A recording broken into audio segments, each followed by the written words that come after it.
Welcome to WAPI Bytes, learning the Infoblox web API 5 minutes at a time. In today's episode, we'll be talking about how to set your environment up so you can follow along future episodes. The Infoblox web API, WAPI from now on, is a RESTful web-based API that is not dependent on any particular language or environment. For this initial episode, I will show you how to access the WAPI several different ways. But first, let's talk about documentation. Your NIOS installation includes an online documentation for the latest WAPI version available in that NIOS revision. It is accessible following the documentation link in the UI, or more simply, by accessing the /wapidoc URL on your Gridmaster. The WAPI documentation is also searchable.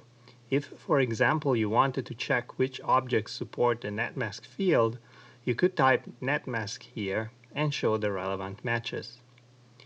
We will discuss more about the WAPI documentation in future videos. Let's now move on to our first WAPI request.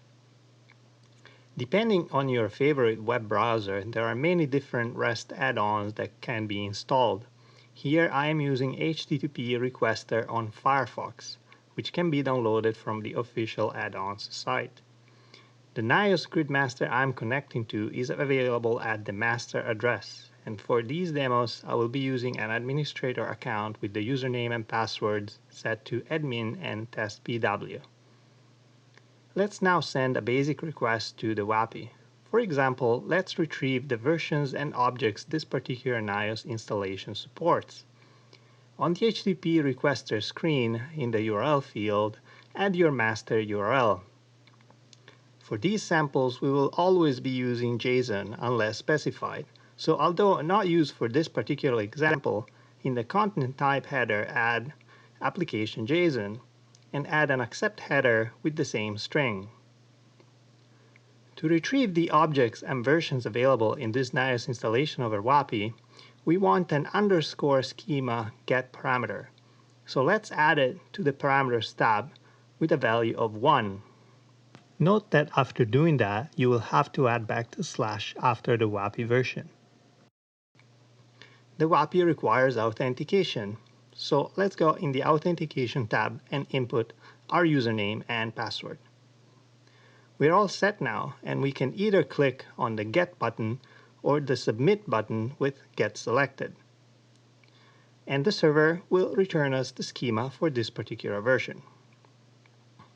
If you prefer not to use a browser, you can also simply use curl on the command line, as demonstrated here.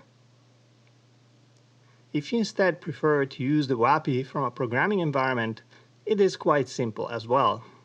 For example, in Python, after installing the requests module from pip, you can fetch the same information with some very simple statements. This will print 200, meaning that the request succeeded. Since we requested JSON, we can now parse the return values quite simply. For example, let's look at what versions are supported. Let's now retrieve your first object using the WAPI. As you can see, I have created a network in the system, and this can easily be fetched using HTTP Requester. Click on your request history to get back to previous schema request. Make sure that text and pre-format are selected in the HTTP Requester options to make it easier to see what the server will return. Now remove the underscore schema parameter and instead add a network parameter set to the network we have created. We also have to tell the WAPI what object we want to retrieve, a network in this case. So go to the URL field and append network to it. We are now set. Click Get, and on the output side you will see the network returned from the server. As you can see, only a few fields are returned by default. For example, the extensible attribute we set to site in the GUI is not there. These default fields are shown in the WAPI documentation for network in the fields paragraph. Here they are highlighted. We will talk a lot more about search parameters and return fields in future videos. As you can see, it is pretty straightforward to access the WAPI from the browser, from the command line, or even from a programming language. This concludes today's WAPI Bytes episode. Till next time.